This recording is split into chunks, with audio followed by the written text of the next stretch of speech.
আসসালামু আলাইকুম বন্ধুরা, আমি আজকে আপনাদের জন্য আরেকটা নতুন রেসিপি নিয়ে চলে এসেছি। দেখেন বন্ধুরা, আমি আপনাদের কেক বানিয়ে দেখাবো। তার জন্য নিয়েছি 4টে ডিম। এবার কুসুমগুলো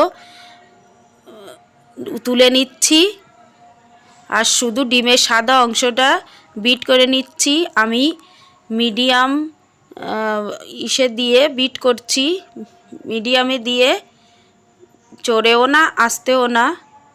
দেখেন বন্ধুরা, এবার দিয়ে দিলাম গুঁড়া চিনি। আমি অল্প অল্প করে চিনিটা দিচ্ছি আর বিট করছি। চিনিটাকে আমি গুঁড়ো করে নিয়েছি।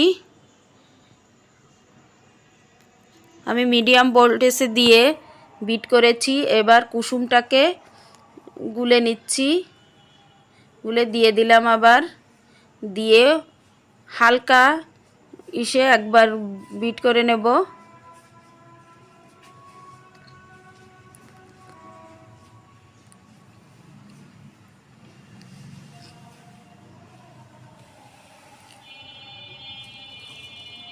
কুসুমটাকে দিয়ে বিট করে নিয়েছি।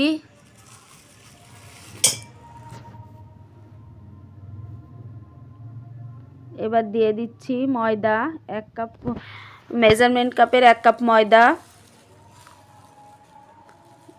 ওর ভিতর দিয়ে দিয়েছি 1 চামচ বেকিং পাউডার, চা চামচের 1 চামচ। এবার আবার একটু বিট করে নিচ্ছি।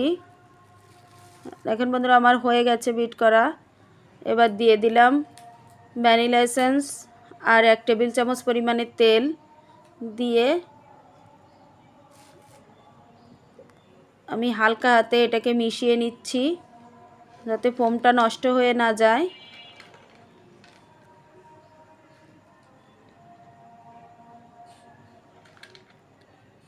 আস্তে আস্তে করে মিশিয়ে নিলাম।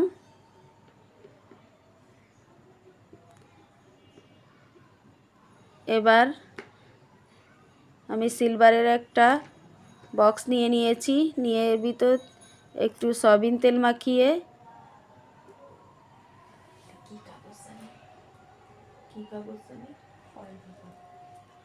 অয়েল পেপার দিয়ে দিলাম। দিয়ে এবার আমি বিট কেকের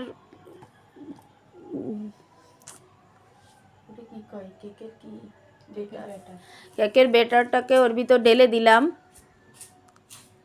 দিয়ে একটু নেড়ে চেড়ে নিলাম যাতে বাবল না থাকে। এদিকে আমি চুলায় একটা কড়াই 10 মিনিট জাল করে নিয়েছি, গরম করে নিয়েছি। নিয়ে আমি কেকের বক্সটা দিয়ে ঢেকে দিলাম।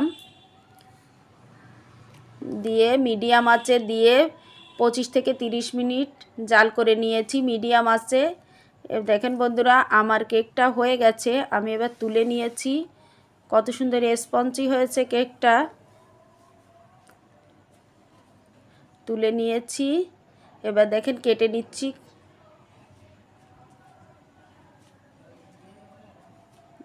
দেখেন কি সুন্দর স্পঞ্জি হয়েছে।